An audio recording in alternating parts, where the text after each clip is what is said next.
Tulsi Gabbard laughs in a Fox News anchor's face after he tried to suggest that somehow going to war with Iran actually weakens ISIS. Yeah, that's what happened. Let's talk about it.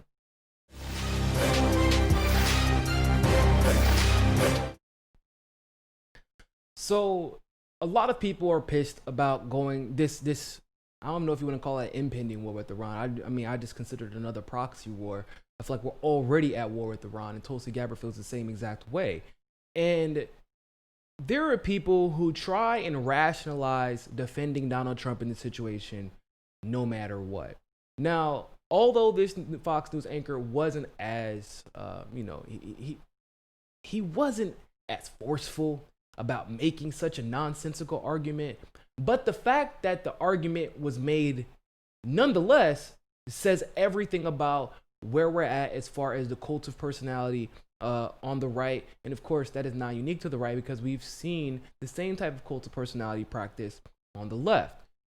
Tulsi Gabbard comes hitting this news anchor with the facts as usual, and you can tell her patience is wearing thin when it comes to putting up with the nonsense from the warmongers. So let's check out this clip from Tulsi Gabbard on Fox News. You say it's opening the door to the resurgence of ISIS and Al-Qaeda. Defend that. Well, let's first of all address the issue that the Constitution, written by our founders, intentionally placed the responsibility of deciding whether or not to declare war within the hands of Congress. So abiding by the Constitution means the president needs to come to Congress and make that argument, make that pitch. If he wants to go to war with Iran, then come to Congress and say why he feels that's important for our national security. That did not happen. But to be clear, he hasn't suggested that he wants to go to war with Iran. What? Hold up. I want to make sure I heard that correctly. To go to war with Iran. Hold up. Not happening. But to be clear, he hasn't suggested that he wants to go to war with Iran. Well, question. I don't know this guy's name, but can someone tell me if this guy got a Twitter account? Does he have the internet?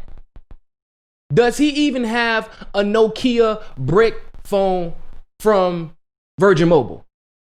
Because if he did, if he has any of those things, he could go to Trump's Twitter account and literally Trump is talking about how great our military is and how ready we are to go to war with Iran.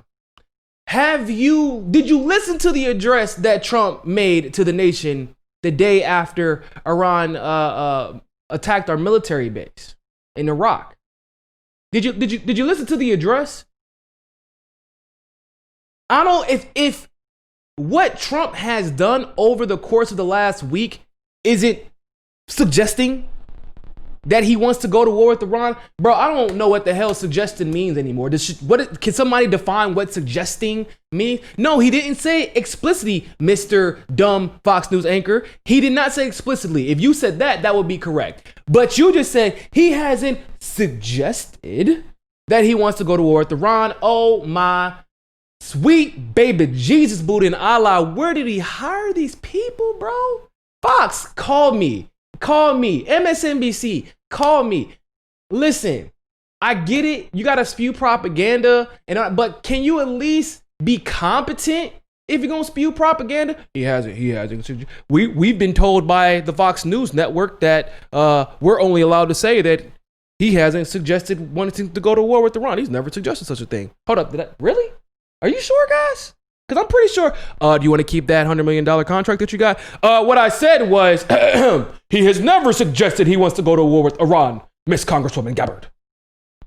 Well, I'm telling you, money talks. That's the only way you can say something that dumb and keep a straight face. He didn't even look confident, though, when he said that lie. But I digress. Let's continue.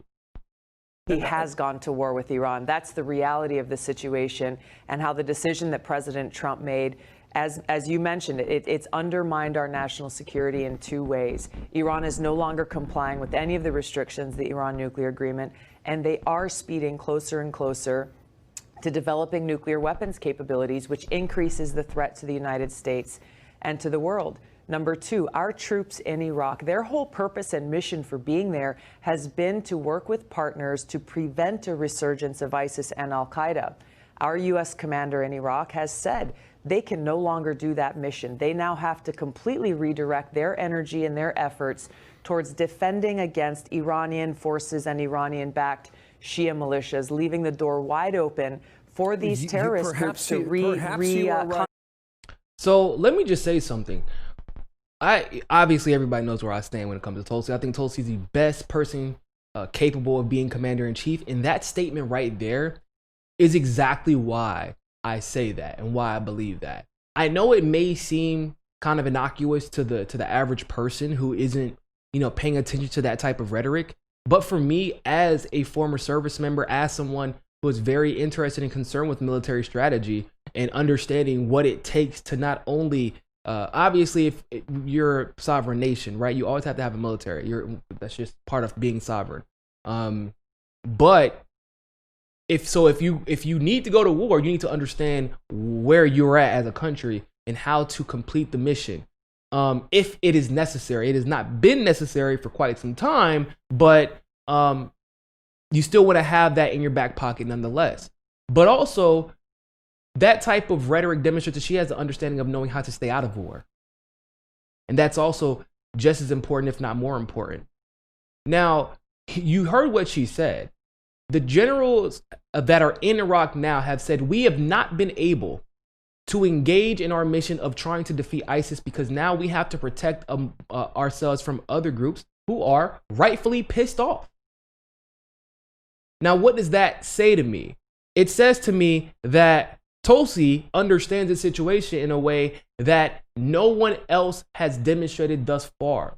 Beyond simply being anti-war, beyond simply being a quote-unquote pacifist, she always digs deeper and goes that extra layer to show that, hey, there are names, groups, strategies, etc., to all of this, and for us to get the complete picture of what we're dealing with and how we know what Trump is doing. It isn't about just saying Trump is dangerous, this is dangerous, Trump is dangerous. It's about being able to show examples of how what Trump is doing is dangerous. It's about being able to break it down for the American people in a real way. She didn't just go up there and say, I'm anti-war, we shouldn't be at war, blah, blah, blah, blah. No, she's like, this is exactly what's going down. And this is how what Trump's actions have begun to lead to ISIS resurging in the region potentially. That's why she's the best person for commander-in-chief. Let's continue. To mount their strength. Perhaps you're right about that. Let's hope for the sake of the country and the world that's not the case. But there are many others who are arguing exactly the opposite. They say more than ever Iran is open to negotiations. Do you buy that? Based on what? Every single step this administration has taken with their maximum pressure campaign has shown that it is further and further derailing any kind of diplomatic or peaceful opportunity for negotiations to bring Iran back to the table.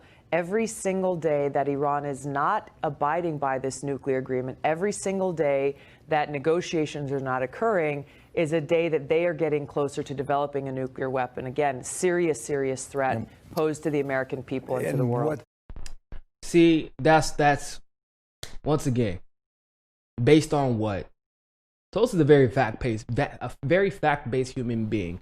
It's one of her strengths and one of her greatest weaknesses too. Because sometimes she is so concerned with the facts that she can't, if she sees an argument with facts that are backed with it, that's too convincing, sometimes she can fall for fallacies, but that's human nature, right? Nobody expects her to be perfect. But on the other side of that fence, this is where it is one of her greatest strengths, because they just try to look at you in the face and say, well, going to war with Iran makes them much more open to negotiations. And a weaker-minded person, a weaker-willed person, a person with less conviction and less understanding of the situation at hand would have said, well, I don't know about that. Maybe. Well, we'll have to see about that. And they would have come off the cuff with some canned response that they're always supposed to use when they don't know the answer to a question when it comes to foreign policy. And that would have been the end of it. Now, it wouldn't have been necessarily a bad response, but it wouldn't have necessarily been that based off of what? Straight up, where are you getting this from? In what world has Iran become closer to negotiations when they literally just told us, yeah, we're pulling out of the Iran deal, we're gonna build a nuclear weapon? That's the opposite of getting closer to negotiations, people. It's the opposite. Okay? Granted, whole different circumstances to whether like I said, the only reason I don't want Iran to have a nuclear weapon has nothing to do with Iran per se, like something inherently wrong with their system or their government. I'm concerned with it because they have every reason to use it. I'm concerned with it because we've been overthrowing their government since 1953, and they literally have every reason to want to have a nuclear weapon and want to use it to make a point for all the countries to continue to fuck with them because of how much oil they have. That's why I don't want them to have a nuclear weapon. It's because there was something inherently wrong with this regime. It's because there's something inherently wrong with our regime. Jesus Christ. Lord Almighty. Anyway, yeah. So overall, like I said, man, it's always awesome to see Tulsi display that understanding of what it takes to be not only the president but commander in chief. And in my opinion, she's the only one qualified 100% to do both. You know, there's an argument about whether or not she could win and all that good stuff. In the general, there is no argument she would crush Donald Trump. I get it how there's an argument in the Democratic primaries because cheating is a thing. But that does not change the fact that she is still the best candidate. For example, Mike Gravel was the best candidate when Barack Obama won the nomination. Just because Barack Obama and Hillary both had better chance of winning, actually initially it was Hillary who had the best chance of winning, and Barack Obama wasn't even supposed to be close. But despite all of that, this does not mean that Mike Gravel was not the best candidate for the job. Just because Hillary was most popular in 2016 does not mean that out of those candidates that Bernie Sanders was not the best candidate for the job. Now, when you have someone who is uniquely qualified in such a way that Mike Gravel was also qualified for, by the way, Mike Gravel being a war veteran while simultaneously while succeedingly occupying political office and being great in both of those jobs made him uniquely qualified for the job of presidency. And once again, you have that situation unfolding here today with Tulsi Gabbard. And all I have to say, America, is don't fuck this up. You want to support the troops? Here's a troop. Here's a troop to support. Here's one right here. Right here. Whole troop for you to support. Now you don't have to just get a little ribbon. You can literally support the troop. Okay? With that being said, ladies and gentlemen, thank you all so much for tuning into that live stream segment of Mikasa Sukasa. Make sure that you follow us on Rockfin. Make sure that you're following us on Twitter. Make sure you're still subscribed. Make sure you have the notification bell turned on. And always remember, make sure that more than anything else, you find your balance. Peace.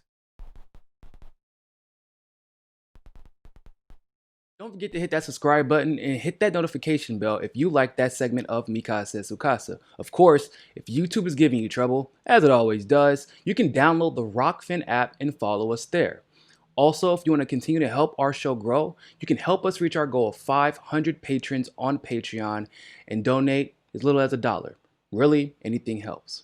Other than that, always remember, people, more than anything else, find your balance. Peace.